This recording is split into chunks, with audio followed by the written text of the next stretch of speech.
I'm obsessed with the Pro Football Hall of Fame. We talk about it all the time. This is around the time of year where we start to see the nominees for the upcoming class. We already got the senior nominees. I made a video about that. If you haven't seen it, go ahead and check it out. We got the modern era nominees, the names that you're going to actually know, unless you're a loser like me. Let's talk about it. Starting off, quarterbacks, Drew Brees, he's going to get in. We don't really need to talk about it. Then we have a couple of interesting ones. So, Randall Cunningham, he won't get in. Hall, very good. Jake Delhomme doesn't really belong on here. Jeff Garcia belongs on here maybe a little bit more, not by much. Aaron McNair, Donovan McNabb, and Rich Gannon, they're all probably Hall of very good quarterbacks. Same with Alex Smith. Phillip Rivers and Eli Manning, that's where things get interesting. I don't think that you're going to see two quarterbacks get brought in. So Eli Manning and Phillip Rivers probably are going to have to wait. This is going to be the Drew Brees show.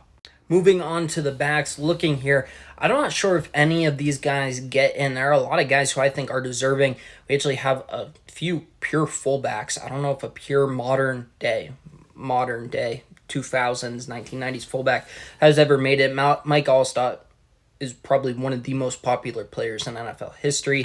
Tiki Barber, he does have the 10,000-yard mark. Sean Alexander, he does not, but he does have an MVP.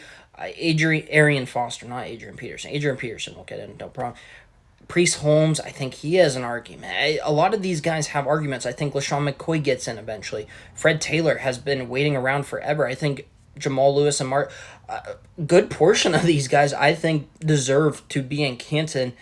I think that the best is probably Frank Gore. I'm not sure if I'd put him in this year's class. He's third all-time in rush yards, so it's going to be hard.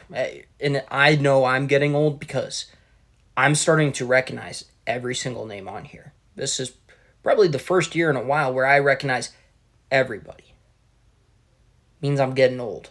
If I can make a case for Canton for every single one of these players, that means that I've spent a lot of time on this green earth, and it's a little scary.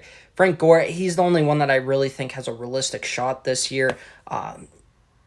Fred Taylor, I think, moves automatically to the finalist since he was a finalist last year. We'll see. The wide receiver backlog has been a thing since I was a kid, and shocker, we have more of them. Larry Fitzgerald, he's going to get in first ballot. I think Torrey Holt should be in the Pro Football Hall of Fame. I think Chad Johnson should be eventually. I think Bolden should be eventually. Hines Ward should be eventually. Steve Smith Sr., Reggie Wayne, all those guys eventually. Then you have some Hall of very good guys, Derek Mason, B. Marsh, Roddy White, guys who Wes Welker, I don't think they should be Hall of Famers, but it just shows how crazy it is. We also have tight ends. Vernon Davis, he